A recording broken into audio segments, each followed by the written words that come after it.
lot of people appear to expect those who work within the metaphysical arena to be unconditionally tolerant, all love and light and beatific smiles. Well, I am here to set that record straight. We are human and we have our limits. In this video, I'm inviting you into a psychic's inner sanctum and sharing a few memorable, for all the wrong reasons, moments from my working history. Now, I've trawled through my memory bank and I've selected a handful of the either most silly or the just plain outrageous examples, and I am taking a humorous approach. Anyway, the first one is the guilt tripper. Leanne, when I'm upset, I eat peanut butter. So guess what I'm doing now, with tears streaming down my face after listening to your reading? I don't care what anyone says. I won't give up on him, ever. Analysis. This was a classic guilt-tripping tactic, and one that she probably engages in everyday life too. A woman old enough to not react in this way, not a 20-year-old, was pining after a man she hadn't seen or heard from for a substantial length of time. Now, I have no issue with the peanut butter eating. I'm not averse to sitting in bed with a jar and a spoon myself.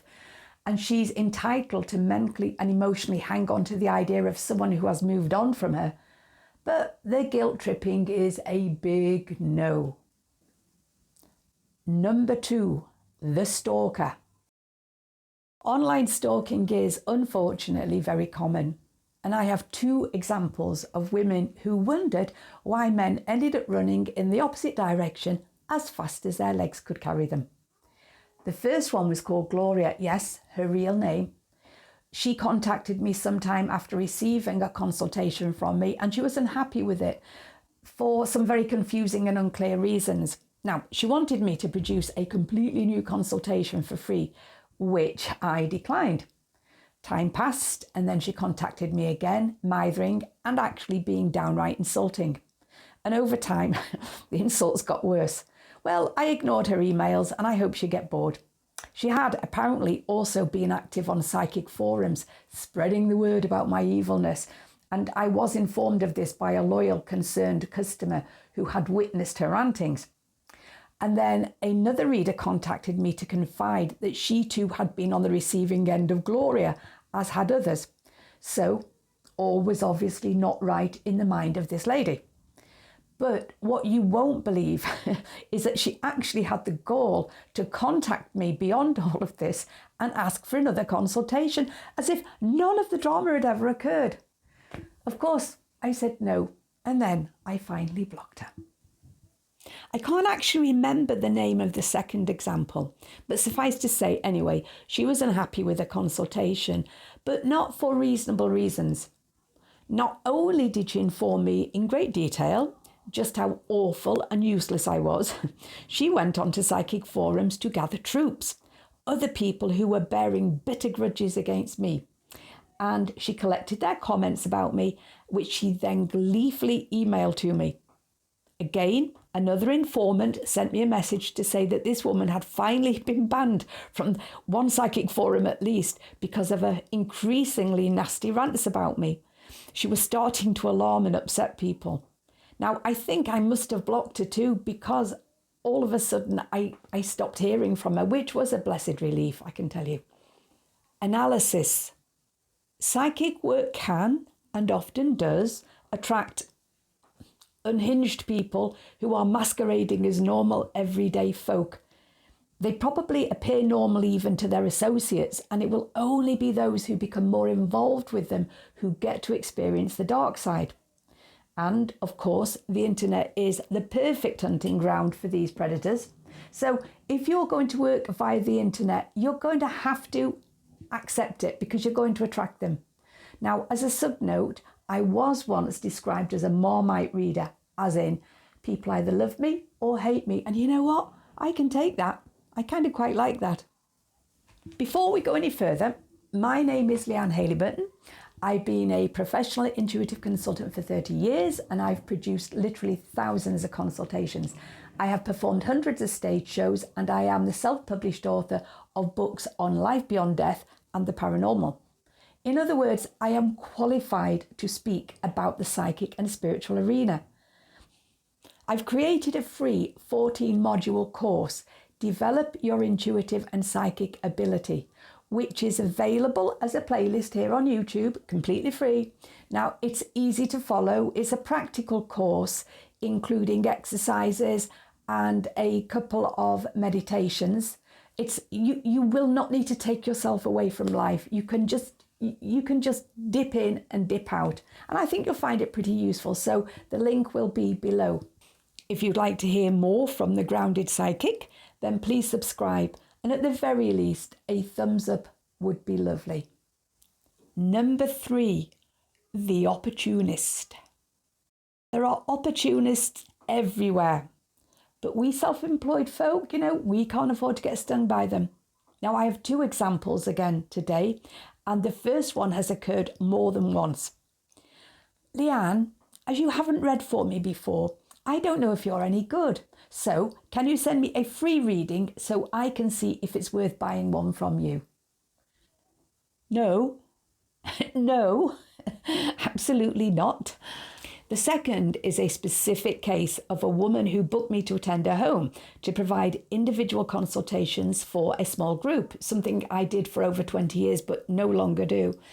When it was her turn, she sauntered in, glass of wine in hand, and announced, "Every psychic I've seen has agreed that if I don't like the reading, I don't have to pay for it. I assume the same applies here." My response was to calmly pack my things up and walk out. Inside my head, though, there were 2 words, and the second one was off. Analysis. Some people are just cheapskates, and they are incredibly disrespectful. They don't deserve a second of our time, attention, or energy. End of. Number 4, the arguer. Leanne, you're wrong. You've said you can't see him in my future, but I've had several readings and I've been told that we will be together. So can you take another look at it, please, and tell me what you see? Now, I'm really upset now, and I'm hoping you can put my mind at rest. Or, I think you've actually described my ex-boyfriend, not my person of interest. A lot of what you've said sounds just like my ex, so will you look at it again, please? Analysis. I could always be wrong. That is a big possibility. However, this situation is not entirely uncommon, and it does happen that the customer who argues in such a way comes back further down the line asking about a completely different guy.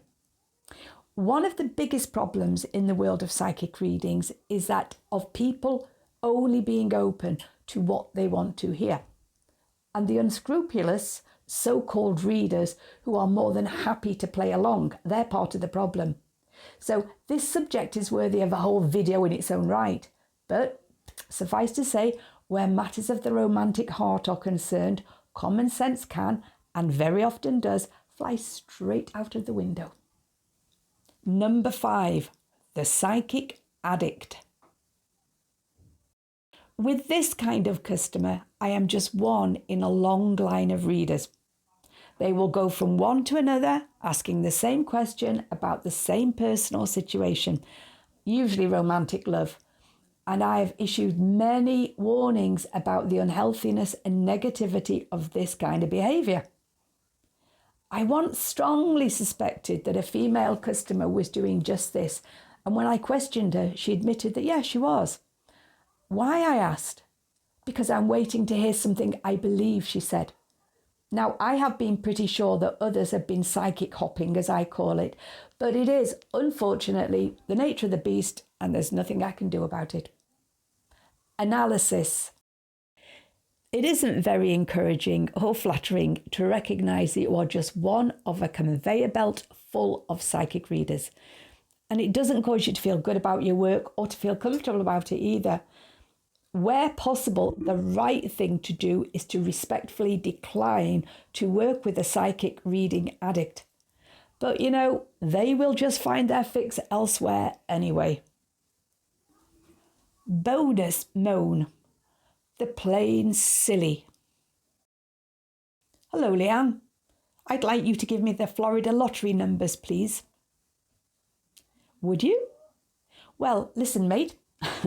If I could come up with the lottery numbers, I wouldn't be dealing with the likes of you. Hi, Leanne. I'm going to Las Vegas this weekend. How much am I going to win? I don't know. That's not how it works. Anyway, it doesn't work that way with me, but I wish you luck.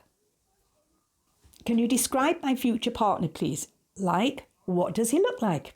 How tall is he? What does he do for a living? Where does he come from?